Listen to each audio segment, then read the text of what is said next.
Hello hello hello. आ जाओ बे फटाफट से।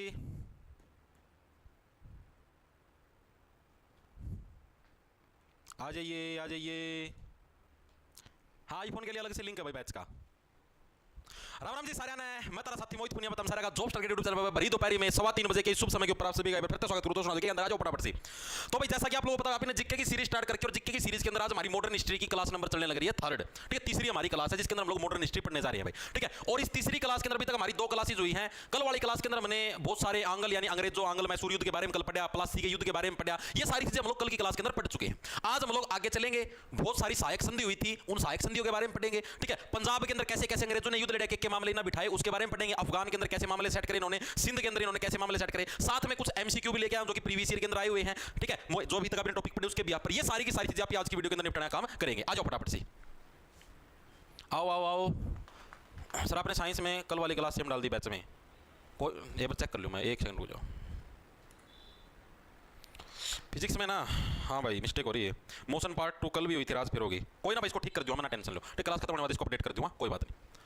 तो देखो भाई आज हम लोग पढ़ेंगे मेनली सहायक संधि के बारे में। सबसे पहले सहायक संधि थी क्या चीज, पहले तो ये चीज आप लोग सोचो। तो सहायक के अंदर ही नाम आ गया सहायता। अंग्रेज क्या बोले, अंग्रेज ये बोले कि हम भाई तुम्हारी सहायता करेंगे। जैसे तुमने मान लो किसी महिला का ब्रेकअप हो गया, ठीक है मतलब कि रिश्ता टूट गया उसका, या उसका जो पुरुष मित्र था उसने छोड़ गया। तो ऐसे केस में क्या होता है उस महिला को जरूरत पड़ती है सहायता की। और उसकी सहायता करने के लिए बहुत सारे नर उपलब्ध होते हैं मार्केट के अंदर। जिधर भी जाओगे उधर ही आपको एक नर मिल जाए कि हाँ मैं इस महिला की सहायता के लिए उपलब्ध हूं। ठीक है तो उसी को बोलते हैं सहायक संधि। आप लोग महिला के साथ मतलब कि ये चीज कर लो, एक संधि बना लो कि हाँ भाई मतलब एक समझौता कर लिया कि भाई मैं तेरी सहायता करूंगा, तेरे को जो दुख हो रहा है, डिप्रेशन हो रहा है, ब्रेकअप का तेरा दुख दूर करूंगा, बदले में तेरे से मैं इस चीज की आशा रखता हूं, मैं तू मेरी समय समय के ऊपर मेरी सेवा करेगी, मेरी हेल्प करेगी। ठीक है नर इस टाइप से मतलब एक संधि होगी, एक समझौता होगा। उसी टाइप से अंग्रेज भी क्या करते थे सहायक संधि के अंदर, ये बोलते थे किसी भी राज्य को ऐसे बोले भाई देख जैसे मान लिया तू एक राज्य है, मान लिया तू एक हरियाणा है, तू एक राज्य है, हम तेरी सहायता करेंगे भाई बाय चांस जैसे कि तुझे कुछ कंडीशन पूरी करनी पड़ेगी। एक तो भाई तुझे अपनी आर्मी के अंदर हमारी वाली आर्मी है शामिल करनी पड़ेगी। दूसरा तेरा जो भी दरबार लगेगा उस दरबार के अंदर हमारा भी कोई ना कोई एक अंग्रेज अधिकारी बैठेगा। ठीक है तीसरी चीज जो भी तू टैक्स इकट्ठा करेगा उसका 10% तुझे हमको देना पड़ेगा। ठीक है बदले में जो भी तेरा दुश्मन होगा वो हमारा दुश्मन होगा, मतलब कोई भी युद्ध होगा कुछ भी होगा तो हम अंग्रेज लोग हैं, हम तुम्हारी सहायता करेंगे। ठीक है और तुम्हें उस युद्ध में जीतने के अंदर मतलब तुम्हारी हेल्प करेंगे। तुम्हारे ऊपर कोई अटैक करेगा तो उस केस में भी हम तुम्हारे साथ खड़े रहेंगे। ठीक है तुम्हें उस युद्ध के अंदर मतलब जीतने में तुम्हारी सहायता करेंगे। इसका नाम था सहायक संधि। चीज समझ में आई या नहीं आई, दिमाग के अंदर कुछ नहीं। मैंने आपको शायद परसों वाली क्लास के अंदर जिस दिन हमने मॉडर्न हिस्ट्री स्टार्ट करी थी उस दिन मैंने आपको एक व्यक्ति का नाम बताया था ड्यूप्लेक्स, याद आया? तो ड्यूप्लेक्स जो व्यक्ति तो था ना इसी के द्वारा है 1798 में सहायक संधि नाम की चीज बनाई गई थी। लेकिन भारत के अंदर इसका पहली बार जो यूज किया था वो करा था वेलेजली ने। याद कैसे? वेले का मतलब वेला, वेला बैठा था, खाली बैठा था, खाली बैठे चलो इस संधि वाली पॉलिसी को यूज करके देख ले। ठीक है तो चीजें लिखेंगे। सहायक संधि क्या है हमारी, ड्यूप्लेक्स के द्वारा, ड्यूप्लेक्स द्वारा 1798 में बनाई गई थी, बनाई गई थी। ठीक है भाई पहली बार यूज किसने किया? फर्स्ट बार भारत में अंग्रेज अधिकारी, ये एग्जाम के अंदर प्रश्न हो जाता है कि सहायक संधि पहली बार भारत में किसके द्वारा यूज की गई थी? अंग्रेज अधिकारी कौन सा था? वेलेजली। वेलेजली के द्वारा क्या सबसे पहली बार यूज की गई? वेलेजली के द्वारा यूज की गई। और याद कैसे रखो वेलेजली के द्वारा यूज की गई, इसको इस प्रकार से याद रख लो कि वजह से देखो वेलेजली मतलब वेला, मैं खाली बैठा था, वेला नहीं बोलते भाई, क्यों वेला बैठे, क्यों खाली बैठे, खाली बैठा था, खाली बैठे बैठे बोले यार क्यों खाली बैठे, धूप के अंदर जलने लग रहे हैं, क्यों ना कुछ नई चीज डिस्कवर करी। तो इसने सहायक संधि वाली चीज डिस्कवर कर दी, तो इसने लागू करी भाई मेनली मतलब ऐसे ऐसे भाई ये करो भाई सहायक संधि भाई। ठीक है और ये ऐसे शासकों को ढूंढते थे जिनके आगे कोई बेस नहीं है।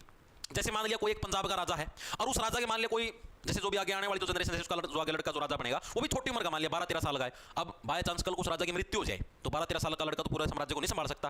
ठीक कोई उसको मार के खुद गद्दी पे बैठ सकता है। तो लॉयल बंदे भी तो होने जरूरी है, लॉयल बंदे क्या पता ना हो। तो ऐसे केस में ये ढूंढते थे ऐसी कमी किसके पास, तो उस राजा के पास आगे खड़े हो जाते थे। कल को आपको मान लो एक तरीके से इंश्योरेंस वाले नहीं होते बीमा लेने को, तुम्हारी मृत्यु हो जाए, मृत्यु होने बाद तुम्हें 20 लाख का बीमा दे देंगे, 1 करोड़ का बीमा दे देंगे तुम्हारे परिवार का, हमारी मृत्यु होगी परिवार फिर गद्दी में बचा परिवार। खुद बताओ अब आप खुद बताओ, तुम मान लिया तुमने बीमा करवा लिया 1 करोड़ रुपए का तुम्हारे परिवार के लिए, अरे मरण तो चैन था जो आदमी ना मरते वक्त भी परिवार खातर छोड़ जाए 1 करोड़ रुपये, उसका कि मैं याद देखो मरे लिया वो आदमी राख हो लिया, ये परिवार से 1 करोड़ मिला ना मिला परिवार से भाड़ में जाओ उसका भी कोई संबंध देखो धरती पर गायब हो लिया आदमी।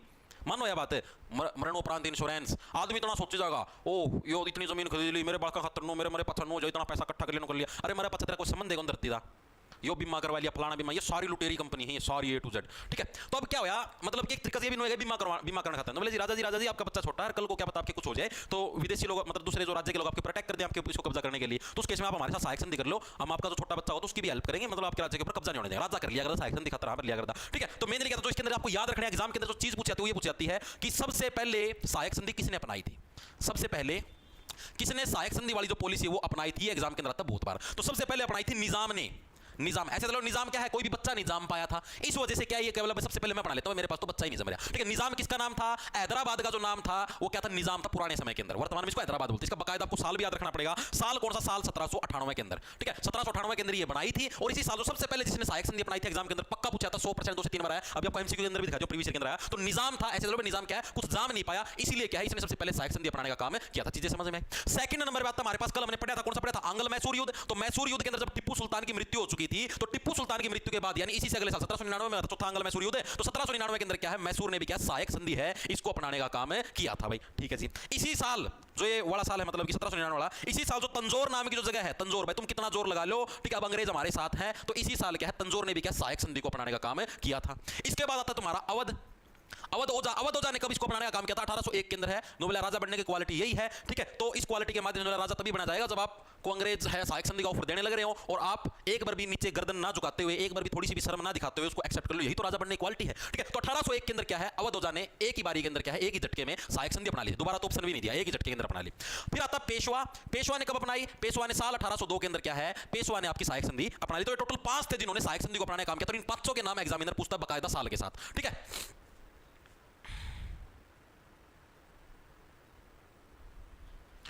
ठीक है भाई, चलो आगे इतनी चीज समझ में आ गई। एक बार के लिए दोबारा से रिवाइंड करो, देखो क्या है सहायक संधि के बारे में पढ़े। सहायक संधि सबसे पहले ड्यूप्लेक्स के द्वारा 1798 के अंदर पेश की गई। लागू किसने करा? वेलेस्ली वेला बैठा था, खाली बैठा था, बैठे लागू कर दी। सबसे पहले अपनाई किसने? निजाम, क्योंकि बालक को निजाम पाया, अंग्रेज तो सहायता की जरूरत है, तो 1798 में निजाम ने। निजाम का वर्तमान में नाम हैदराबाद है। सेकंड नंबर पे किसने अपनाई? कलापी ने पढ़ा था, कौन सा? आंग्ल मैसूर। तो मैसूर ने इसी से अगले साल 1799 में अपनाई। फिर उसी साल 1799 के अंदर ही तंजौर ने भी इसी संधि को अपनाया। फिर 1801 में एक ही बारी के अंदर, एक ही बारी के अंदर अवध ओझा ने भी इसको अपना लिया। ठीक है, और लास्ट के अंदर कौन था? तुम्हारा पेशवा था, जिसने उसी से अगले साल 1802 के अंदर सहायक संधि को अपनाने का काम किया। तो सहायक संधि का इतना रोड़ा है जो कि तुमको याद रखना पड़ेगा, एग्जाम के अंदर प्रश्न पूछा जाता है। याद होया नहीं हुआ? एक बार के लिए बताओ फटाफट सी।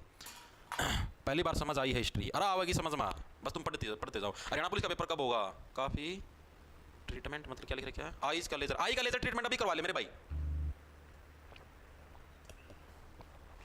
क्योंकि फिर वो लेजर करवाओगे ना, तकरीबन 1 महीने रेस्ट करना पड़ता है। 1 महीने फोन वगैरह टीवी वगैरह बाहर नहीं निकलना होता, तो अभी करवा लेगा, ठीक है, क्योंकि आगे जैसे फिर फिजिकल होगा, मतलब 1 महीना भी होगा, कुछ जोर का काम भी कौन करना, जैसे मान लो बैट उठा दिया या कि मैं और के में सौदा उठाऊंगा, जैसे मतलब ऐसा काम जिसमें जोर लगे, पिछवाड़े के अंदर भी जिसके अंदर जोर लगे, पिछवाड़े के अंदर जोर लगेगा तो आंखों के अंदर भी जोर लगेगा, तो ऐसे काम नहीं करने होते। रनिंग करेगा तो पिछवाड़े पे जोर पड़ता है, तो आंखों के अंदर भी जोर पड़ता है, तो रनिंग वगैरह नहीं कर सकता। तो इसीलिए अभी अगर करवा लेगा तो फायदेमंद रहेगा, उसके बाद फिर आराम से अपना फिजिकल देना और बाद में पेपर देना। ठीक है, पुराने सीटी वाले बैच के अंदर भी वीडियो डलेगा नहीं भाई, पुराने सीटी वाले बैच के अंदर उस टाइम जो हिस्ट्री करवाई थी करवा रखी है, हिस्ट्री की शायद 32-33 क्लास पढ़ी पुराने सीटी वाले बैच के अंदर। ये नए सीटी वाले बैच का कंटेंट है, पुराने वाले के अंदर नहीं जाएगा। ओके, चलो आगे, चलो जी आगे चलते हैं। अब हम लोगों ने जैसे कल हमने पढ़ा आंग्ल मैसूर युद्ध, आंग्ल का मतलब समझ गए, आंग्ल का मतलब होता है अंग्रेज। आज हम लोग पढ़ेंगे अभी जैसे अगली जो सल्तनत जिसके बारे में हम लोग पढ़ेंगे वो है मराठा सल्तनत, क्योंकि कल हमने मैसूर के बारे में पढ़ा, अब हम लोग मराठा के बारे में, क्योंकि देखो हमने बताया था कल साउथ है, हमारा दक्षिण भारत है, दक्षिण भारत के अंदर यहाँ पर महाराष्ट्र जो कि वर्तमान में महाराष्ट्र तुम्हारा, ये रहा महाराष्ट्र, यहीं पर तुम्हारा एक कर्नाटक है और यहां पर तुम्हारा एक केरल है। इस कर्नाटक के अंदर यहां पर तुम्हारा मैसूर है, समुद्र के पास ही पड़ता है। ठीक है, यहां पर तुम्हारा इस महाराष्ट्र के अंदर मराठा साम्राज्य रहता है। ठीक है, यहां पर तुम्हारा ये जो आंध्र प्रदेश है इसके अंदर तुम्हारा निजाम है, यानी हैदराबाद के नाम से इसको जाना जाता है। अब अंग्रेजों ने देखो मैसूर को हरा दिया, चौथा आंग्ल मैसूर 1799 के अंदर टिप्पू सुल्तान को हरा दिया। निजाम के साथ सहायक संधि कर ली 1798 के अंदर, अभी तो पढ़ा, निजाम के साथ सहायक संधि कर ली, मैसूर के साथ सहायक संधि कर ली। एक दुश्मन बचा कौन? अब एकमात्र जो दुश्मन बचा कौन बचा? मराठा बचे भाई। अब इन मराठाओं पर और अगर अंग्रेजों ने कब्जा कर लिया तो ये समझो एक तरीके से पूरी सल्तनत जीत ली। ठीक है, यानी अब बारी आई मराठाओं की। तो मराठाओं के साथ अंग्रेजों के कौन कौन से युद्ध हुए, अब हम इनके बारे में पढ़ते हैं। आ जाओ, इसके अंदर मेनली आप लोगों को बता दें जो मराठाओं के साथ युद्ध हुए थे, इसके अंदर आपको सिर्फ साल याद रखने हैं और एग्जामिनर कुछ भी नहीं पूछता, ना तो पूछो कौन सा जीता है कौन सा हारा है, कुछ नहीं पूछता, सिर्फ आपसे ये पूछता है कौन से साल के अंदर हुआ था। ठीक है, तो लिख लें सभी साथी। पहले नंबर बात है प्रथम आंग्ल मराठा युद्ध, साल याद रखने बस, आंग्ल मराठा युद्ध, आज तक इससे अलग कुछ नहीं पूछा। फिर आ गया हमारे पास सेकंड आंग्ल मराठा युद्ध, डायरेक्ट ऐसे लिख दूं। फिर आ गया हमारे पास थर्ड आंग्ल मराठा युद्ध। ये कौन कौन से सालों के अंदर, आपको सिर्फ इनके साल याद रखने हैं। पहला हमारा कब हुआ? पहला हमारा 7 साल तक चला और 7 वाले साल के अंदर ही हुआ, यानी 1875 से और 1882 तक हमारा पहला आंग्ल मराठा युद्ध हुआ भाई। ठीक है, चीजें समझ में, सॉरी 1800 नहीं, 7 वाला साल था ना, तो 1700 आएगा, सॉरी 1775 से 82 तक भाई। ठीक है, 7 वाला साल याद रख लो। देखो 7 साल का ही तो गैप है इधर, 7 और 5 12 होते हैं, 7 साल का इधर गैप है, यहाँ पर भी 7 है, यानी कि 1775 से 82 तक क्या है हमारा पहला आंग्ल मराठा युद्ध हुआ। चीजें क्लियर हुई या नहीं हुई? ठीक है जी। सेकंड नंबर वाला कब हुआ? सेकंड नंबर वाला हुआ, फिर अगला साल आ गया, सेकंड साल बताओ कौन सा आएगा? 1800 वाला साल आ गया। तो 1800 वाला जो साल है इसके अंदर तुम्हारा 1803 से लेकर 1806 तक, यानी लगभग 3 साल तक तुम्हारा सेकंड आंग्ल मराठा युद्ध हुआ। इनके साल ही पूछता है। ठीक है जी। थर्ड वाला तीसरी बार तारीख, समझो मराठे लोग क्या बोले भाई, तो बहुत गणा हमको सता दिया, 17 मतलब सताना। ठीक है, यानी 1817 से लेकर और 1818 यानी एक ही साल तक चला तुम्हारा तीसरा आंग्ल मराठा युद्ध। तीनों के तीनों याद हुए नहीं? पहला पहला वाला के अंदर देखो 777 आएगा, मराठा वाले के अंदर पहले वाले के अंदर 1775 से 7 साल का गैप रहेगा यानी 82 तक। सेकंड वाले की बात करें तो 18 वाला यानी देखो सेकंड ईयर यानी अगला साल आएगा, पहले 17 वाला फर्स्ट ईयर था, सेकंड ईयर आ गया 18 वाला साल, तो सेकंड वाले के अंदर 1803 से लेकर फिर वही 3 साल का तुम्हारा गैप यानी कि 6 1806 तक। थर्ड वाला 1817 से लेकर 1818 तक तुम्हारे टोटल 3 आंग्ल मराठा युद्ध हुए थे जो कि एग्जाम के अंदर प्रश्न पूछे जाते हैं, हर एक साथी की याद होनी चाहिए। फिर आगे चलते बताओ एक बार के लिए सभी साथियों क्लियर हुआ? पेशा और मराठा बाजीराव मस्तानी मूवी में है सर। हाँ हाँ हाँ, एनिमेटर भाई लैपटॉप के अंदर तो डायरेक्ट चल जाएगा।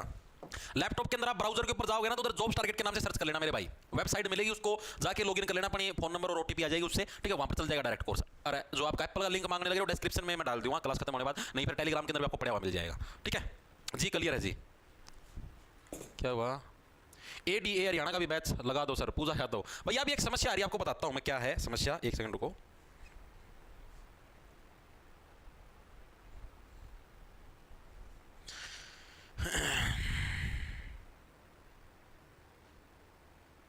समस्या क्या आपको बताता हूं।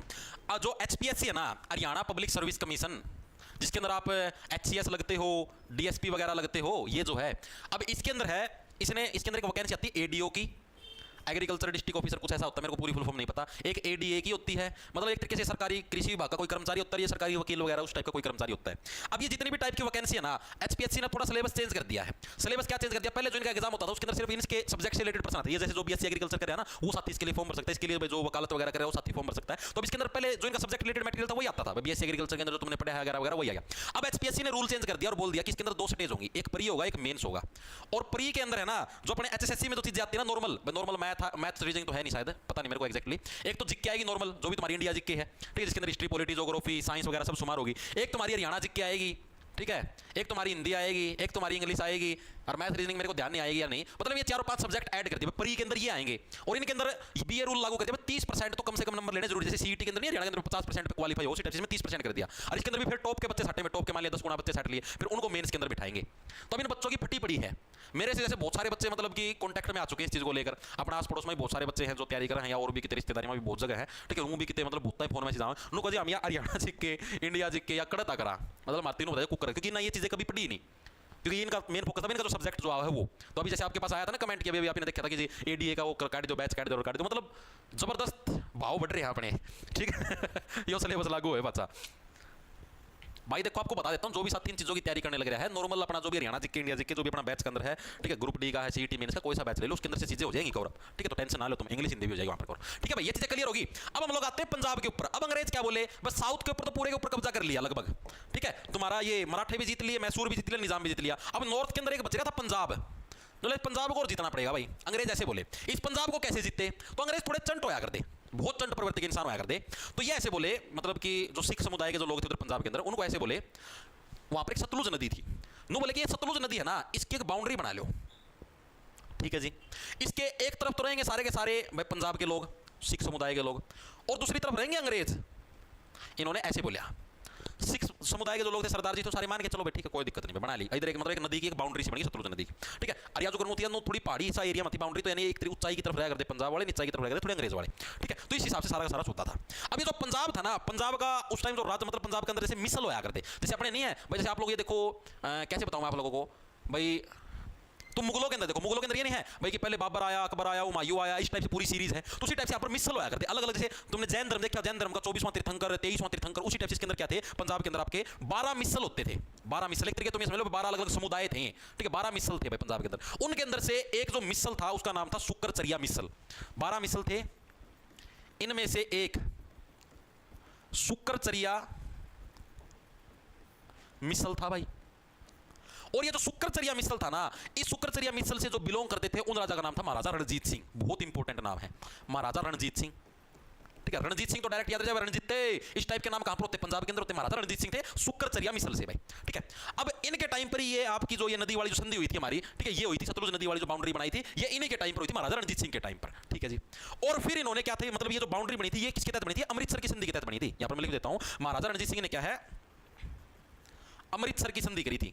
एग्जाम के अंदर आता है अमृतसर की संधि किस किस के बीच में हुई, तो अमृतसर की संधि महाराजा रणजीत सिंह एंड अंग्रेजों के बीच में हुई भाई, अंग्रेजों के बीच में हुई, ये चीज बहुत इंपॉर्टेंट है, एग्जाम के अंदर आती है बहुत ज्यादा बार कि अमृतसर की संधि, अभी एसएससी जीडी के अंदर भी आई हुई थी। अमृतसर की संधि किसके बीच में हुई? महाराजा रणजीत सिंह वर्सेस अंग्रेजों के बीच में। इनके बीच में आपको अमृतसर की संधि देखने को मिलती है। कौन से साल के अंदर हुई? तो साल भी बकायदा आपको याद रखना 1809 के अंदर भाई। ऐसे लो 9 दूनी 18, यानी 1809 के अंदर क्या है भाई, जो सरदार जी थे वो कहते हैं अंग्रेजों से दुगने थे, ऐसे समझ लो 9 दूनी 18, ठीक है। यानी अंग्रेजों के बीच में महाराजा रणजीत के बीच में कौन सी? अमृतसर की संधि। और इसी संधि के तहत क्या थी? ये जो सतलुज नदी थी, इधर लिख देता हूं, सतलुज नदी की बाउंड्री बनाई गई थी। सतलुज नदी की बाउंड्री बनाई गई थी। किस संधि के तहत बनाई गई थी? बनाई गई थी किस संधि के तहत भाई? तुम्हारी अमृतसर की संधि के तहत तुम्हारी सतलुज नदी की बाउंड्री बनाई गई थी, जिसके एक तरफ सरदार जी थे और दूसरी तरफ क्या थे? अंग्रेज थे। ठीक है जी, बेसिक सी बात है, सभी साथियों को समझ में आ गई। अब क्या हुआ, ये जो संधि चलने लग रही थी 1809 के अंदर, इसके लगभग 30 साल बाद यानी कि 1839 में 1839 में क्या चमत्कार हुआ कि महाराजा रणजीत सिंह की मृत्यु होगी। रणजीत सिंह की मृत्यु होगी और मृत्यु होती, मृत्यु की सूचना जैसे ही मिली, अंग्रेज हो गए एक्टिव। अंग्रेजों ने तो सबसे बेस्ट मतलब कि टाइम है कि भाई इनके ऊपर कब्जा कर लिया।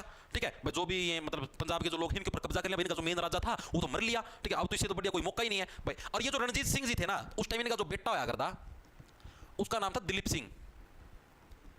और ये भी छोटी उम्र का था, ये भी 8-9 साल का था उस टाइम, जिस टाइम इनकी मृत्यु हुई। तो नूबी कौन भाई वो साम्राज्य संभाले ले, और यो मतलब कि इनकी मृत्यु हो गई थी अचानक। तो अंग्रेजों ने क्या करा, अंग्रेज चंट होया करते, इन अपनी जो सेना है जमा इस नदी का सारा लगा दी, जमा सारा लगा दी।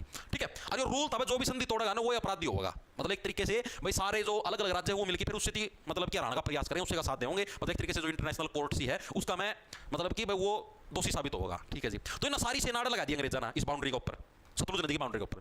पंजाब वाले ने सोचे भाई अंग्रेज ना तो अटैक कर दे, अरे सेना ना इसके ऊपर लगाने लग रहे हैं, नदी के ऊपर गड़बड़ की है।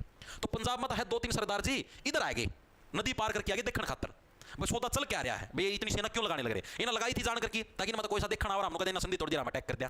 ठीक है, तो आए हैं इधर, इन्हें तो आए सेम बात कही अंग्रेजों ने तो हमने संधि तोड़ दी, अब हम अटैक करांगे। तो अंग्रेजों ने कर दिया फिर पंजाब के ऊपर अटैक करके और इसको ले लिया, मतलब कि एक संधि कर ली जिसका नाम था लाहौर की संधि। ठीक है, और इस युद्ध का नाम हुआ था हमारा कौन सा? प्रथम आंग्ल सिख युद्ध। ठीक है, लिखेंगे सभी साथी। क्या हुआ फिर हमारा? अंग्रेजों ने अटैक किया और इस अटैक की बदौलत क्या हमारा फर्स्ट आंग्ल सिख युद्ध हुआ। भाई कौन सा? आंग्ल सिख युद्ध हुआ। ठीक है, ये कब हुआ? जिस टाइम रणजीत जी मरे थे उसके 6 साल बाद, यानी रणजीत जी 1839 में मरे थे, उसके 6 साल बाद यानी 1845 के अंदर प्रथम आंग्ल सिख युद्ध हुआ। और इस युद्ध के अंदर देखो सीधी सी बात, इनका जो मेन महाराजा था तो मरे लिया था, तो इनका एक छोटा बालक जो कि 8-9 साल का था, 6 साल में कितना हो गया? 15-16 साल का, यानी भी उसका इतनी कैपेसिटी तो कौन थी भाई कि वो जीत जाओ कि मैं हो जा। तो फिर संधि हुई एक जिसका नाम था लाहौर की संधि।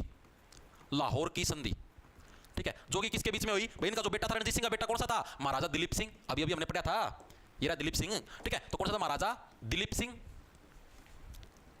वर्सेस अंग्रेजों के बीच में क्या हुई? लाहौर की संधि हुई। इस संधि के तहत क्या था बस हर भाई अंग्रेज हुए भाई सिस्टम में इतना पैसा दे दो, इतना वो कर दो, अपना व्यापार में छूट दो और सबकी मतलब वही चीजें सारी संधि का तहत वो चीजें हुई। फिर सिख समुदाय भाई 1 साल के लिए तो बैठ गया चुप, हार गए, क्या करा भाई, कोई बात नहीं, हार गए। फिर इन्होंने फिर से अटैक किया भाई, अंदर तक बेइज्जती महसूस कर रहे थे। फिर युद्ध होया एक अलीवाल का युद्ध, अलीवाल का युद्ध। ठीक है, इसी से अगले साल मतलब 1846 में। और दिलीप सिंह भी मान्या नहीं, ये 16-17 साल का था, कम 4-5 साल और रुक जाता, सही पावर इकट्ठी करके पूरा नो फौज इकट्ठी करके फिर वो करता, लेकिन ना कौन मान्या, इसने भी उस में अटैक कर दिया। और अटैक करने के बाद फिर सीधी सी बात, फिर हार गए भाई, हारने तो थे ठीक, उसके अंदर तो कुछ था ही नहीं। और ये जो अलीवाल का युद्ध था यो इसी युद्ध का पार्ट था, आंग्लो सिख युद्ध ना इसी का पार्ट था। और इस युद्ध के अंदर क्या हुआ मतलब कि कुछ खास फर्क नहीं पड़ा, अंग्रेज ने बोले डट जाओ तो मान जाओ। ठीक है, उस संधि का मैं निपटा दिया, अलग से कुछ नहीं करा। ठीक है, इसका मैं भी क्या है, सिख हार गए भाई, सिख समुदाय हार गया। ठीक है जी, और ये किसका पार्ट था? ये हमारा पहला जो आंग्ल सिख युद्ध था इसी का पार्ट था, ये अलीवाल का युद्ध भी। ठीक है, तो ये अलग नहीं था, इसे कभी से अलग समझो। फिर वो हमारा मतलब दोबारा से फिर भाई साहब ने अटैक कर दिया, दिलीप सिंह ने भाई 1848 के अंदर 2 साल में फिर अटैक कर दिया, जिसका नाम था सेकंड आंग्ल सिख युद्ध। सिख युद्ध यानी इसी के 2 साल बाद फिर अटैक कर दिया, 1846 में कराया था, इसी के 2 साल बाद यानी 1848 में फिर से अटैक कर दिया भाई, दिलीप सिंह के द्वारा फिर अटैक कर दिया गया। इस बार जो युद्ध 1848 के अंदर इस टाइम अंग्रेजा का आ चुका था डलहौजी उस टाइम कौन आया था? गवर्नर जनरल आया था डलहौजी, अंग्रेजों की तरफ से जो गवर्नर जनरल था डलहौजी आ गया था, खतरनाक। बोला मैं कौन छोड़ू, मैं कोई संधि मैं कौन मानू, मैं तो पकड़ गिरफ्तारी कर लूंगा, जेल में गिर दूंगा। ठीक है, यो डलहौजी वर्सेस दिलीप सिंह के बीच में फिर होया। और इस टाइम क्या था भाई, फिर सारा सिख समुदाय हो गया सारा, मतलब कि पूरा अपना कब्जा कर लिया अंग्रेजा ना। ठीक है, और दिलीप सिंह को डाल दिया जेल में बंदी बना के। और जो दिलीप सिंह के पास कोहिनूर हीरा आ चुका था, आपको पता हो तो, पहले नादिर शाह लेके गया था, आपको याद है, उससे वो सांस आगा वो मयूर सिंह आसन वाली सारी चीज लेके गया था। और उधर तक फिर युद्ध याद हुए थे, ये सरदार जी ले आए थे उस युद्ध कोहिनूर हीरा लग, तो कोहिनूर हीरा फिर था दिलीप सिंह के पास, मतलब रणजीत सिंह के पास था, फिर दिलीप सिंह के पास आ गया था। फिर क्या इन्होंने दिलीप सिंह को बंदी बना लिया और कोहिनूर हीरा इससे छीन लिया। ठीक है, फिर इसी के बाद कोहिनूर हीरा फिर इंग्लैंड में दे रहा है। ठीक है, कोहिनूर हीरा अंग्रेज ले गए, फिर गांधी गुंदी और प्रयास तो करना चाहिए था, हीरा तो दे दो हमारा। ठीक है, तो इस टाइप से सारा का सारा सौदा आया था। चीजें समझ में आई या नहीं, एक बार के लिए सभी साथी बताओ कमेंट करके। दिमाग के अंदर घुसी चीजें? प्रथम आंग्ल सिख युद्ध, द्वितीय आंग्ल सिख युद्ध कब हुए, कैसे हुए, रणजीत सिंह कौन था, लाहौर की संधि किसके बीच में हुई, ठीक है, और तुम्हारी सतलुज नदी के ऊपर जो बाउंड्री थी वो अमृतसर की संधि की बदौलत बनी। सारी चीजें तुम्हें क्लियर होनी चाहिए, एग्जाम के अंदर प्रश्न पूछे जाते हैं। अभी आपको दिखाऊंगा एमसीक्यू में, चलो।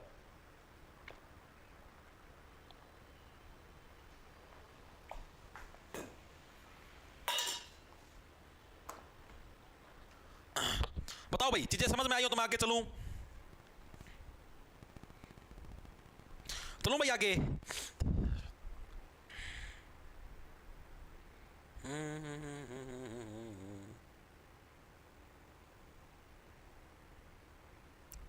बताओ भाई बताओ, अगर आप लोग रेडी हो तो मैं चलूं? ठीक है जी, okay report, okay report, okay report. ठीक है भाई, चलते आगे।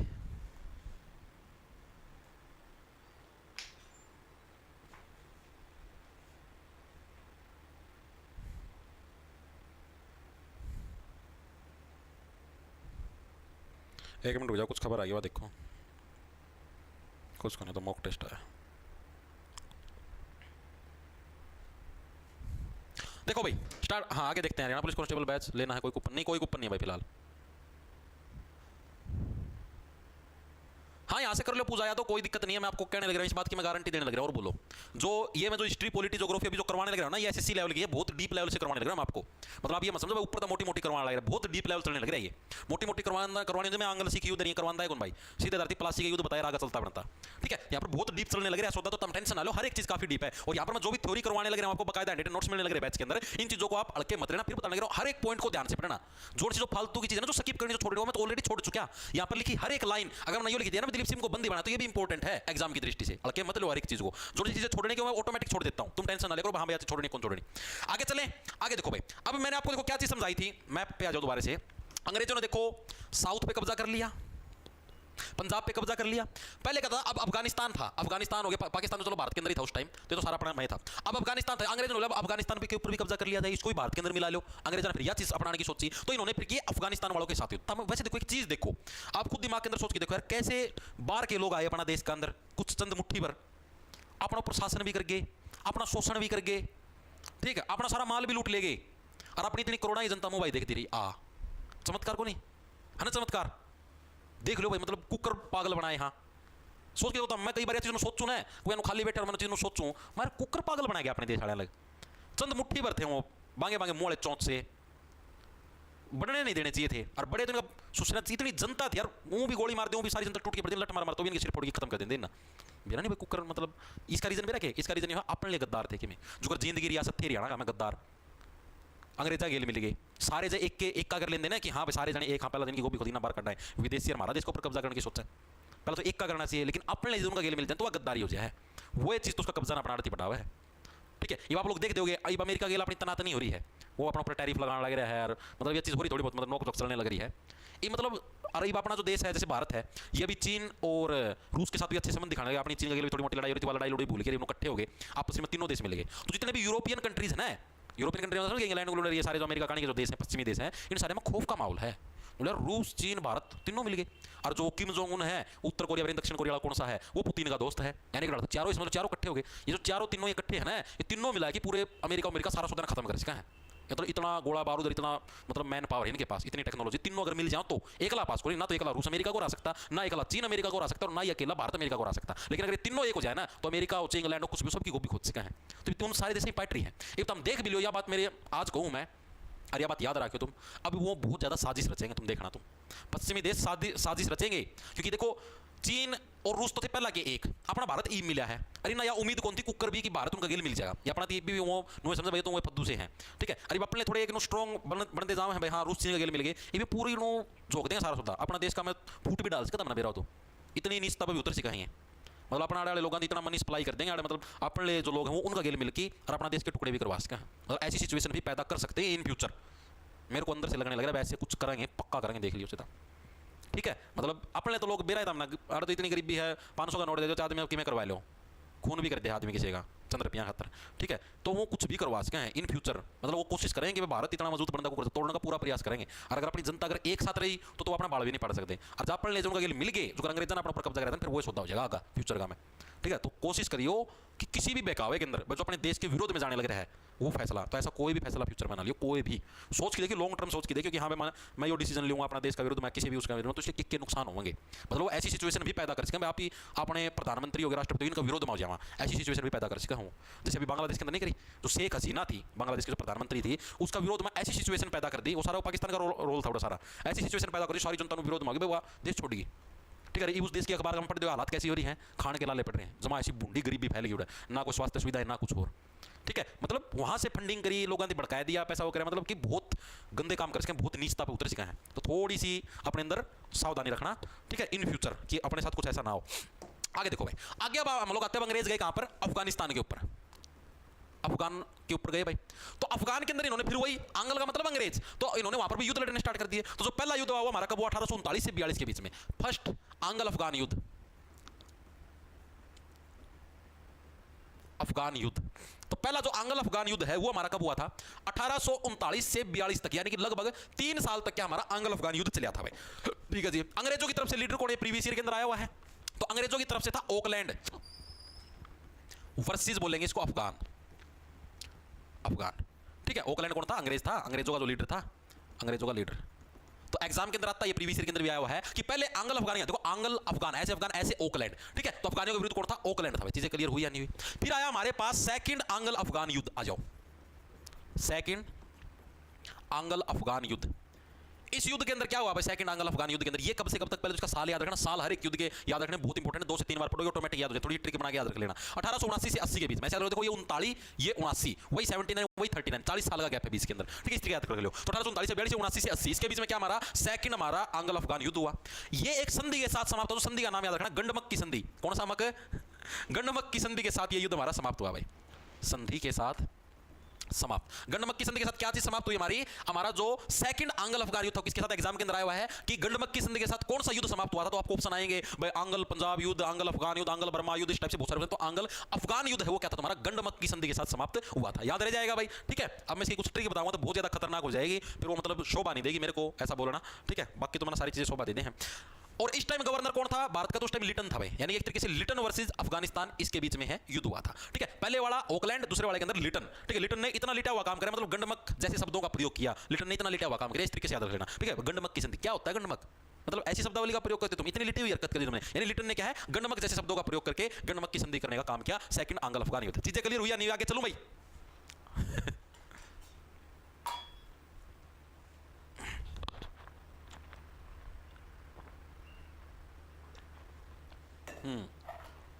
उन्नीस में थर्ड हुआ था। फिर आता हमारा तीसरा आंग्ल अफगान युद्ध, इसके अंदर आपको कुछ याद नहीं रखना, सिर्फ साल साल याद रखना और कुछ नहीं पूछता।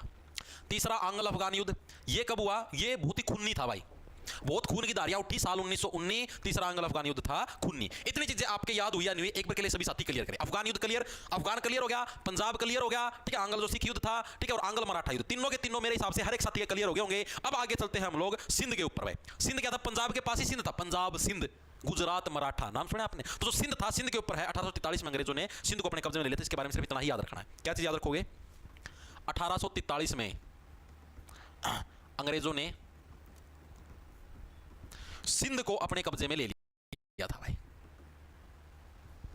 सिंध,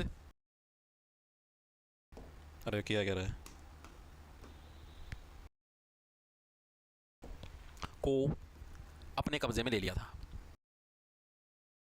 कब्जे में ले लिया था। अभी याद भी करो, टेंशन ले लो, कब्जे में ले लिया था। याद कैसे रखोगे, देखो सिंध से बढ़िया सींड, सींड क्या, जो नाक के अंदर सीना का तंदुरा, जब जुकाम हो जाता है, बलगम आता है, उसको बोलते हैं सींड, ठीक है। और सींड क्या होता है, जैसे तुम ऐसे कहते हो,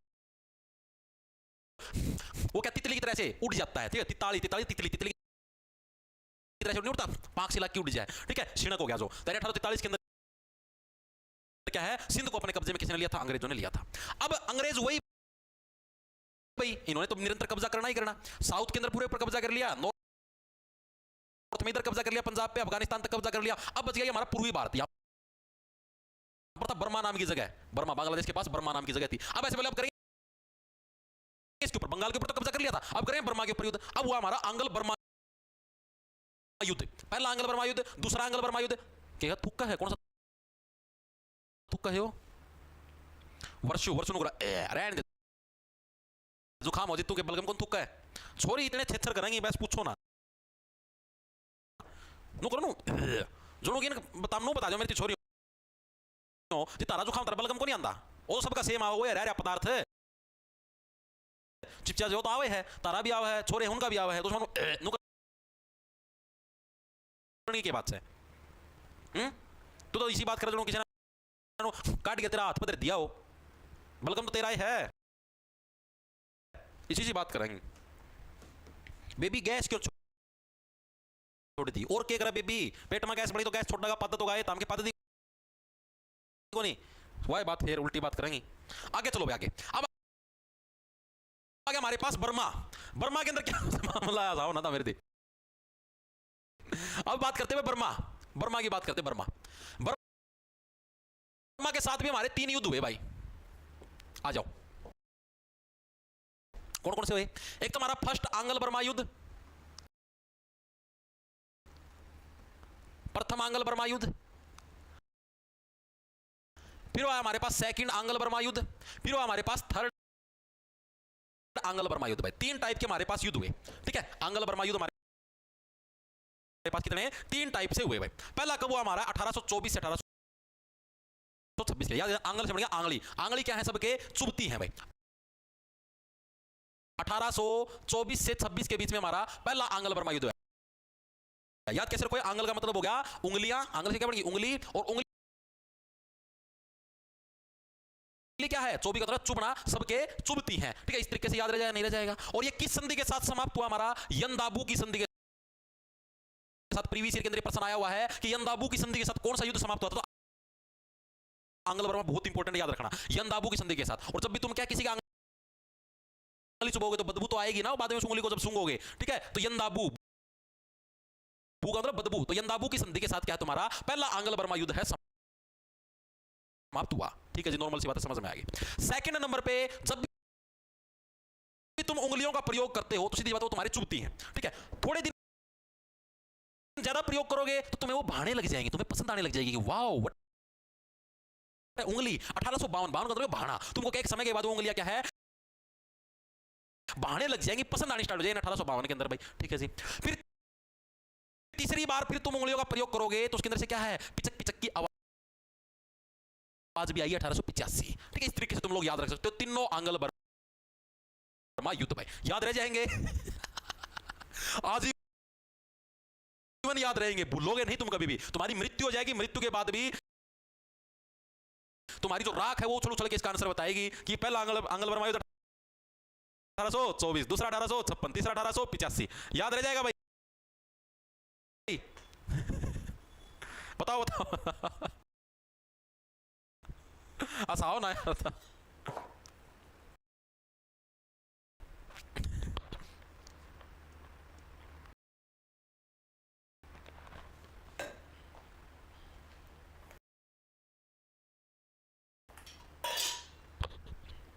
जमा नहीं छोड़ा भाई नीच नीच ताई कोई बात नहीं करी यार, याद करवा ले रहे हो तो, ठीक है भाई चलो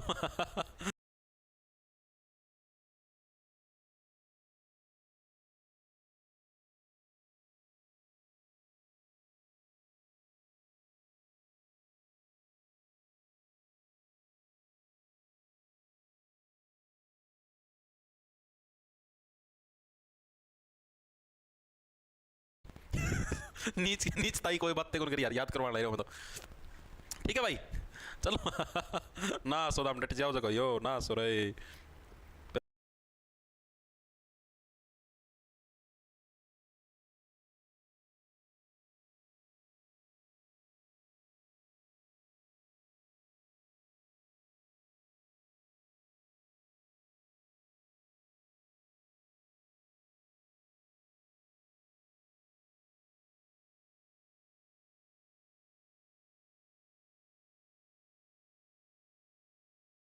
मना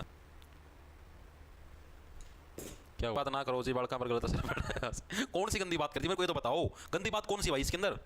इसके अंदर कौन सी गंदी बात है भाई? मैंने तो युद्ध याद करवाए भाई, आजीवन याद रहेंगे। इसके अंदर कौन सी गंदी बात होगी? ठीक है भाई। अब कुछ एक वन लाइनर क्वेश्चन है। पहली चीज तो भारत के अंदर पहली जूट मिल कहां पर लगी? भारत में फर्स्ट जूट मिल कहां पर लगी? दूसरी चीज, भारत में पहली कपास मिल कहां पर लगी?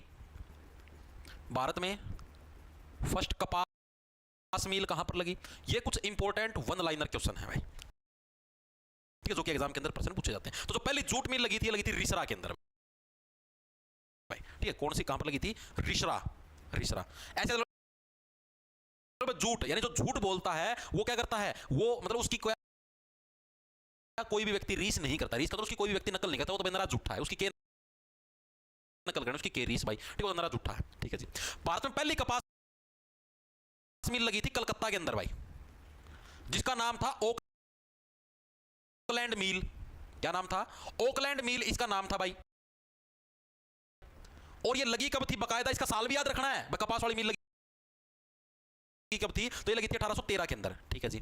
फिर सेकंड लगी मुंबई के अंदर भाई, ठीक है, वो कब लगी? 1854 के अंदर। अगर सेकंड कपास मिल पूछ ले हुआ है तो 1854 के अंदर कहां पर लगी? मुंबई के अंदर लगी भाई। मुंबई में हमारी सेकंड कपास मिल लगी थी, तो ये चीज भी याद रखनी है, ठीक है जी। फिर आपने पढ़ा था कि सबसे पहले भारत में कौन आए थे जी? पुर्तगाली आए थे। तो पुर्तगालियों के अंदर एक लेखक आया करता जिसका नाम था डुआर्टे बारबोसा। कौन सा बोसा? बारबोसा, ठीक है। क्या था?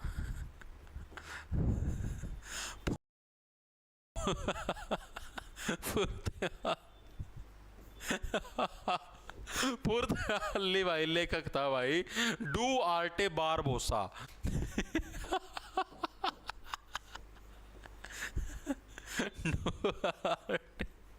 नाम दर्दड़ी शर्म भी को नहीं है नहीं। Barbosa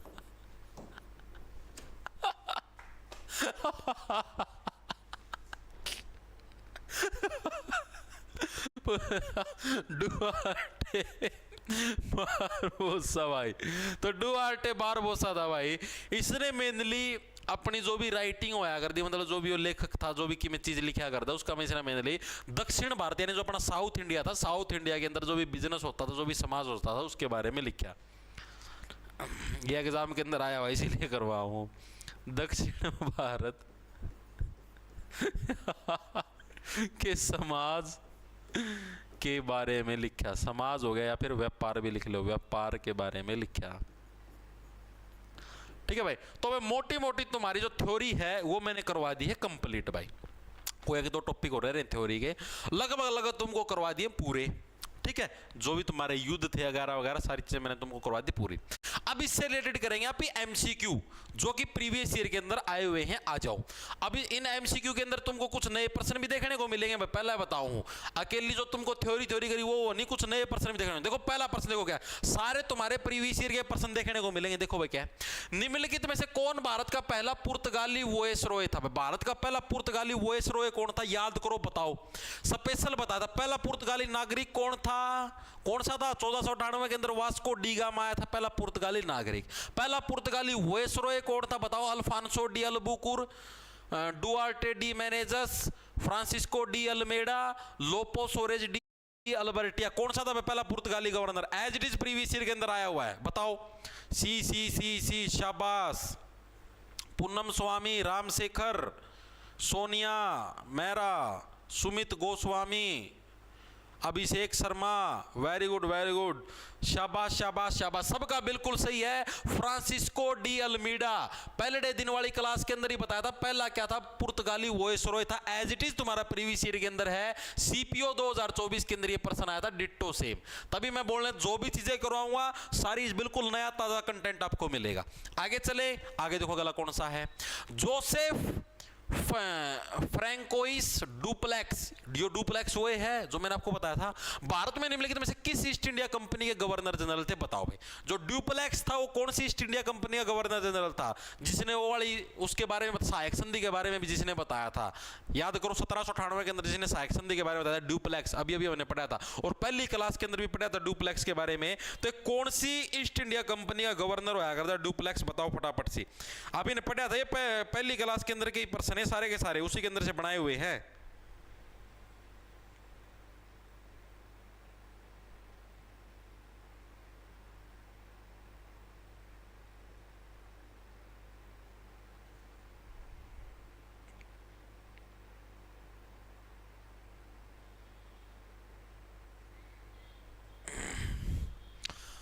very good very good. B B B B B B कौन सा भाई? फ्रेंच। सबका बिल्कुल सही है भाई, शाबाश। फ्रेंच करवाया था स्पेशल। फ्रेंच गवर्नर का नाम याद रखियो, पक्का एग्जाम के अंदर पूछा जाएगा। और डुप्लेक्स याद रखियो, फ्रेंच जो कंपनी थी, फ्रेंच जो ईस्ट इंडिया कंपनी थी, उसका गवर्नर कौन था? डुप्लेक्स था भाई। ठीक है, याद कैसे रखो? देखो डुप्लेक्स का मतलब देखो ड्यूल।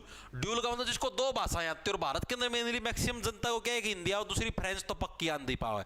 फ्रेंच आती है हमको तो फ्रेंच सीखेंगे, फ्रेंच सीखेंगे। तो फ्रेंच यानी कि डुप्लेक्स, इस तरीके से याद रख लो।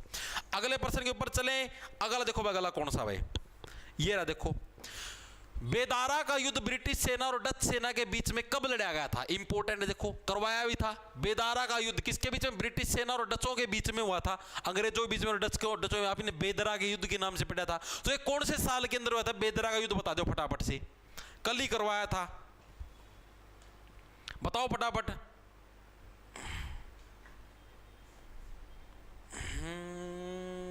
बेदरा का युद्ध बता दो फटाफट से, किस साल हुआ था?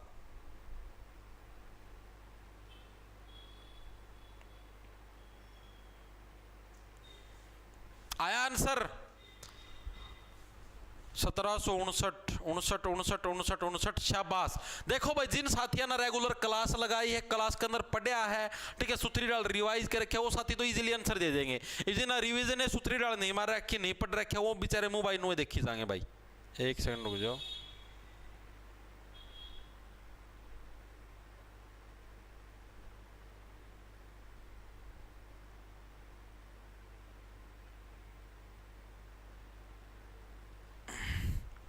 ठीक है, 59। शाबाश भाई। तो 1759 ऑप्शन नंबर बी हमारा क्या है? 1759 के अंदर क्या हमारा बेदारा का जो युद्ध है वो हमारा हुआ था। मेनली किसके बीच में? स्पेशल बता था मैंने, अंग्रेजों के बीच में और डच के बीच में हुआ था। याद कर दो, डच का मतलब क्या? मतलब जो डच डच डच डच कर बिना बात है बेदारा। अरे बिना बात क्यों लगा डच डच डच डच लगे रखने, यानी बेदारा। ठीक है, और हुआ कब था? 1759। याद 59 भाई। ओए भाई, उन्ना सुल्टन दे भाई, ये तो बिना बात के बेदारा दर दर दर दर करी जान डच डच डच। ठीक है, इस तरीके से याद रख लो। आगे चले, आगे देखो अगला कौन सा है? प्लासी की लड़ाई 1757 में east India company Robert Clive के नेतृत्व वाली सेना और बंगाल के नवाब डैश के बीच में लड़ी। प्लासी की लड़ाई किस किस के बीच में लड़ी थी? 23 जून 1757 को।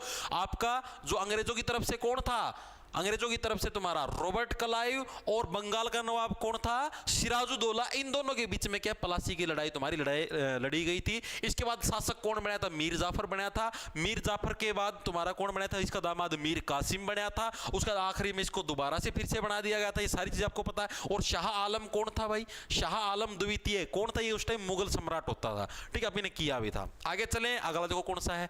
किस पेशवा ने ईस्ट इंडिया कंपनी के साथ बेसिन की संधि पर हस्ताक्षर किए थे?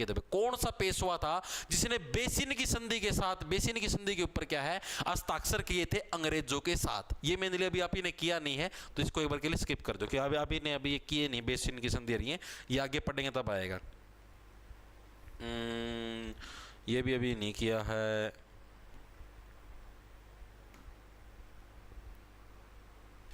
हाँ, ये आ गया, ये इंपॉर्टेंट है। ब्रिटेन और फ्रांस के बीच में 1763 में हस्ताक्षरित, ब्रिटेन और फ्रांस के बीच में भाई 1763 के अंदर एक संधि के ऊपर साइन हुए थे। इसके द्वारा वांडीवास की लड़ाई के बाद भारत में फ्रांसीसी संपत्ति बहाल की थी। वांडीवास का युद्ध कौन सा था? पहली चीज तो वो याद करो, वांडीवास की लड़ाई मैं आपको स्पेशल बताई थी। ठीक है, और कौन सी संधि द्वारा वांडीवास की लड़ाई के बाद भारत में फ्रांसीसी संपत्ति बहाल की गई थी, यानी वापिस से फ्रांसीसी लोगों को है दोबारा से परमिशन मिली थी। कौन सी संधि के बाद बताना एक बार?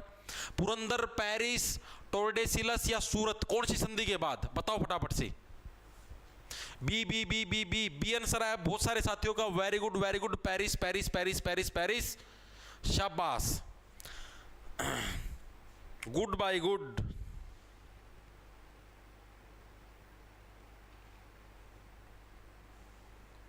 शाबाश, वेरी गुड। जीएसटी घट गया। हाँ, जीएसटी तो घट गया मेरे भाई, लेकिन यार फिर भी बस उन्होंने दोहरा लगान है। यो इलेक्शन की मार भी हो सके भाई। यो बिहार में इलेक्शन है ना, उसको जीतने के लिए भी हो सकता है भाई ये।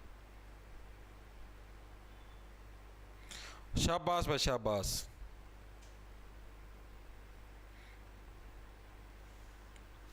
शाबाश, सबका बिल्कुल सही। ऑप्शन नंबर बी हमारा पेरिस।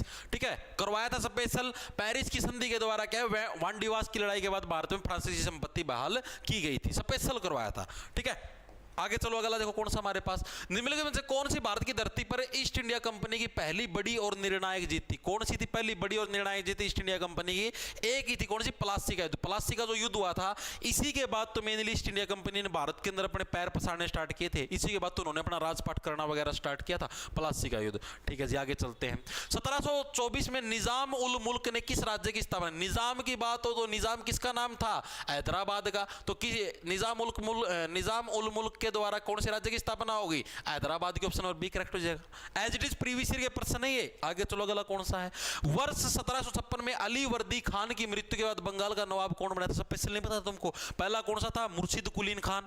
अरे स्पेशल बताया था, बंगाल का फर्स्ट नवाब कौन सा था? कल वाली क्लास के अंदर ही बताया था, मुर्शिद कुलीन खान था। मुर्शिद कुली खान था। सेकंड कौन सा था? सेकंड अली वर्दी खान था। ये रहा ऊपर अली वर्दी खान। और इसके बाद कौन बना? इसके बाद कौन बना? थर्ड नंबर पे तुम्हारा सिराजुद्दौला बना था। स्पेशल नहीं करवाया था, कल वाली क्लास के अंदर ही तो करवाया था, कितनी जल्दी भूल गए। इसका सिराजुद्दौला बना था, तो सिराजुद्दौला के ठोको बोला था ना, as it is previous year के अंदर पूछा जाता है। तुम्हारा डिट्टो सेम प्रीवियस ईयर का है। आगे चलो अगला कौन सा है। 1757 की प्लासी के निर्णायक युद्ध के बाद अंग्रेजों ने निम्नलिखित में से किसे बंगाल का नवाब घोषित किया था? किसे बंगाल का नवाब बनाया था? मीर जाफर को बनाया था भाई। ऑप्शन नंबर बी का मीर जाफर को। मीर कासिम कंफ्यूज मत हो जाना, जाफर कैसे रख लो बस, फर फर करके उड़ के और अंग्रेजों की तरफ जाके मिल गया था, इस तरीके से याद कर लो। कासिम तो इसका दामाद था, इसको बाद में बनाया गया था। ठीक है जी, आगे चलते हैं। निम्नलिखित में से कौन सा कथन सही है? पहला देखो क्या है, 1756 में जब अली वर्दी खान की मृत्यु हो गई तो सिराजुद्दौला बंगाल का नवाब बना, ये तो कथन बिल्कुल सही है। दूसरा, 1757 में रॉबर्ट क्लाइव ने प्लासी के युद्ध में सिराजुद्दौला के खिलाफ कंपनी की सेना का नेतृत्व किया था। दोनों कथन बिल्कुल सही हैं। ऑप्शन नंबर सी करेक्ट हो जाए, एक और दो दोनों सही है हमारे। ठीक है, आगे चलते हैं। अगला देखो कौन सा है। अमृतसर की संधि पर किस वर्ष हस्ताक्षर किए गए? अभी अभी तो पढ़ा है, तो आज की क्लास के अंदर ही पढ़ा है। अमृतसर की संधि कब हुई थी? अभी पढ़ा, जस्ट थोड़ी देर पहले। याद करो किसके बीच में थे? महाराजा रणजीत सिंह और अंग्रेजों के बीच में हुई थी। याद करो वो जो नदी थी हमारी, याद आया नहीं आया? अभी अभी अभी कराया था, सतलुज नदी। ठीक है, अमृतसर की संधि याद आई? वेरी गुड, शाबाश शाबाश शाबाश। ए बहुत सारे साथियों का ए आंसर आने लग रहा है, शाबाश। बिल्कुल से 1809 वेरी गुड। 1809 के अंदर क्या हुई हमारी? अमृतसर की संधि हुई थी। Ditto same as it is previous year का है, एज इट इज डिट्टो। कोई ना कोई एसएससी के एग्जाम के अंदर आया, तभी तो मैं आपको करवाने लग रहा हूं भाई। ठीक है, ताकि तुमको ये ना लगे भाई हाँ ये चीज एग्जाम के अंदर आती नहीं आती। 1850 में निम्नलिखित में किस संधि के तहत कश्मीर को जम्मू के, अभी ये नहीं करवाया ये प्रश्न अभी। 18वीं शताब्दी में 7 वर्षों तक, ये भी अभी नहीं कराया है अभी ने। हाँ ये आ गया ना, ये भी नहीं आया है, ये भी करवाना बाकी है। ये आ गया, ये करवा रखे हैं। द्वितीय आंग्ल मैसूर युद्ध निम्नलिखित में से किस संधि पर हस्ताक्षर करने के साथ समाप्त हुआ था?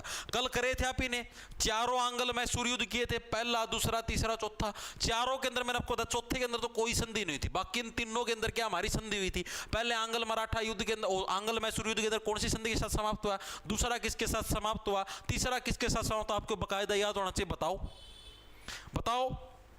सी 25 अप्रैल 1809 कुलदीप, यो जमाए सटीक आंसर है भाई। कोई तारीख कौन पूछा है और ना इतनी तारीख याद हो है, आप सिर्फ याद रखो साल कौन सा था। हाँ very good very good. D आया, मंगलोर मंगलोर मंगलोर, शाबाश शाबाश शाबाश भाई। देखो 3 टाइप की हमारी संधियां हुई थी, याद करो। पहला जो आंग्ल मैसूर युद्ध था, इसके अंदर कौन सी हमारी संधि हुई थी? सेकंड था, उसके अंदर कौन सी हुई थी? और तीसरा था, पहले के अंदर कौन सी हुई थी? हमारी मद्रास की संधि हुई थी। मैं से मद्रास, सेकंड के अंदर मंगलोर की संधि हुई, मैं से मंगलोर हो गया। और तीसरे के अंदर श्रीरंगपट्टनम जो कि टिप्पू सुल्तान की राजधानी थी, इस चीज की हमारी संधि हुई थी। बस श्रीरंगपट्टनम की संधि कल ही तो करवाया था यार। ठीक है, और अभी भी अगर तुम गलत करते तो इसके जिम्मेदार तुम होगे। As it is previous year के अंदर है, तो हमारा द्वितीय आंग्ल के बाद कौन सी हुई? हमारी मंगलोर की संधि। As it is previous year के अंदर प्रश्न आए हुए, तो इसीलिए बोलने लग रहा हूं, जो चीज करवाने लग रहा हूं हर एक चीज को आप सीरियस होके लेके चलो। अलके मतलब चौथा आंग्ल मैसूर युद्ध किस वर्ष लड़ा गया? कल ही करा था। चौथा आंग्ल मैसूर युद्ध 1798-99 में लड़ाया गया था। तो ऑप्शन नंबर डी करेक्ट है। 1799 के अंदर हमारा चौथा आंग्ल मैसूर युद्ध लड़ाया गया। सीधी सी बात है, टिप्पू सुल्तान की मृत्यु हो गई थी इसके अंदर। ये रहा वर्ष डैश में आंग्ल सिख युद्ध में सिखों को हराने के बाद अंग्रेजों ने पंजाब पर कब्जा कर लिया था। कौन से साल में किया था? याद करो, मैंने क्या बताया था भाई, 1809 के अंदर हमारे अमृतसर की संधि हुई। इसके 30 साल बाद रणजीते की मृत्यु हो गई 1839 में। इसके क्या है तुम्हारे 6 साल बाद के 1845 के अंदर पहला आंग्ल सिख युद्ध हुआ था, ठीक है, जिसके अंदर क्या अंग्रेजों ने कब्जा कर लिया था। ऑप्शन नंबर डी हमारा करेक्ट हो जाए। अभी अभी तो करवाया था, जस्ट अभी करवाया था, फ्यू मिनट्स अगो। याद आया नहीं आया? 1839। अरे 39 क्यों करने लगे रहे हो महारथियों? 39 के अंदर उसकी मृत्यु हुई थी, पर पहला जो आंग्ल जो सिख युद्ध था वो 1845 के अंदर हुआ था। इबे इबे करवाए थे, इतनी जल्दी भूल भी गए। 39 लागे रे कहन। अरे अभी अभी तो करवाया था, अंग्रेजों ने कब्जा कब किया था? पहला आंग्ल वो तो आया था, ये आंग्ल सिख युद्ध पहला कब हुआ था? 1845 के अंदर। 39 के अंदर तो यार मृत्यु हुई थी लागदर इसकी।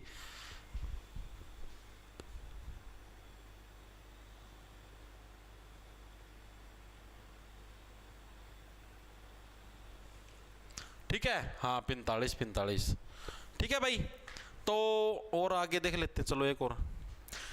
तृतीय आंग्ल मैसूर युद्ध के दौरान बंगाल का गवर्नर जनरल कौन था? बता दो फटाफट सी। तृतीय जो आंग्ल मैसूर युद्ध था इसके दौरान बंगाल का गवर्नर जनरल कौन था? बस लास्ट पर्सन, उसके बाद क्लास की छुट्टी कर दूंगा, रो ना। बताओ।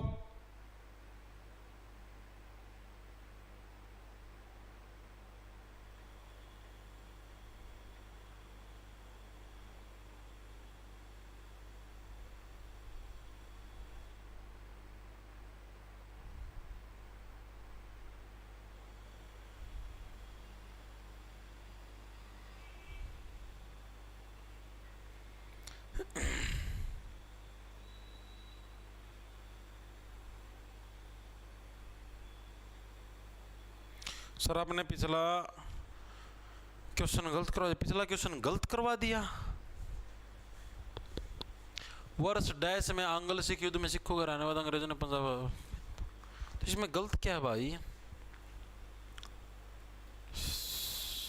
रुको रुको रुको रुको रुको, तो आपके हिसाब से कौन सा होगा बताओ तो भाई, तभी तो मैं बता पाऊंगा भाई गलत कैसे हो गया। सर 1849 आएगा, क्योंकि 45 में तो पहला युद्ध हुआ था, उस टाइम तो संधि के साथ समाप्ति हो गई थी, कब्जा तो दूसरे के बाद किया था। हाँ बात तो सही है, बिल्कुल सही बात है भाई, बिल्कुल सही बात है भाई। इसका ये नहीं आएगा 1845 नहीं, इसको ठीक करो भाई। 1845 के अंदर आपका पहला आंग्ल सिख युद्ध हुआ था, प्रथम आंग्ल सिख युद्ध। अभी मैंने थ्योरी के अंदर भी पढ़ा था, आप थ्योरी के अंदर भी देख सकते हो कि ये रहा देखो, पहला आंग्ल सिख युद्ध हुआ तुम्हारा 1800 किधर गया 45 के अंदर, ठीक है जी। इसके अंदर अंग्रेजों ने कब्जा नहीं किया, इन्होंने लाहौर की संधि करी और महाराजा दिलीप सिंह वर्सेस अंग्रेजों के बीच में संधि हुई थी, समझौता गया। अंग्रेजों ने कब्जा नहीं किया था, अंग्रेजों ने कब्जा किया था दूसरे आंग्ल सिख युद्ध के बाद, जो कि 1848 के अंदर हुआ था। इसके बाद अंग्रेजों ने कब्जा किया था, अंग्रेजों ने दिलीप सिंह को बंदी बना लिया था, कोहिनूर हीरा छीन लिया था और पंजाब के ऊपर कब्जा कर लिया था। तो दूसरे के बाद कब्जा किया था। प्रश्न को थोड़ा डीप में पढ़ो, गलती करते हो। 1848 का सही आंसर आएगा, ठीक है। ये देखो मेरे से भी गलती हो गई तो तुम भी कर सकते हो एग्जाम के अंदर, इस टाइप की गलतियां पकड़नी सीखो, बहुत अच्छा है भाई। किधर गया आगा पर्सन, ये देखो, ठीक है। तो चीज समझ में आई। तो 1848 ऑप्शन में नहीं तो 1849 इसका सही आंसर आएगा, ऑप्शन नंबर सी करेक्ट हो जाएगा। As it is previous year के अंदर देख लो एग्जामिनर कितना डीप दे रखा है ये, मतलब अगर आपने थोड़ा सा डीपली पढ़ रखा तो आप बता सकते हो, वरना अभी जैसे मैंने गलती की 1845 ठोक दिया, ऐसी तुम भी गलती करोगे एग्जाम के अंदर, तो थोड़ा सा इसको ध्यान में रखना, ठीक है। वेरी गुड भाई, ओके। तो आज के लिए बस करते हैं इतना भाई, बाकी बचा हुआ कर लेंगे कल, जो 4-5 पर्सन हो रहे, कुछ एक पॉइंट और भी रह रहे इस चैप्टर के, बाकी बच्चे कल कर लेंगे। इसके हैंड नोट्स भी डल चुके हैं ऐप के अंदर, ठीक है। तो क्लास कैसी लगी कमेंट करके जरूर बता देना। सभी को राम राम, धन्यवाद, लंडा ले लो, खैच जाओ भाई, ठीक है।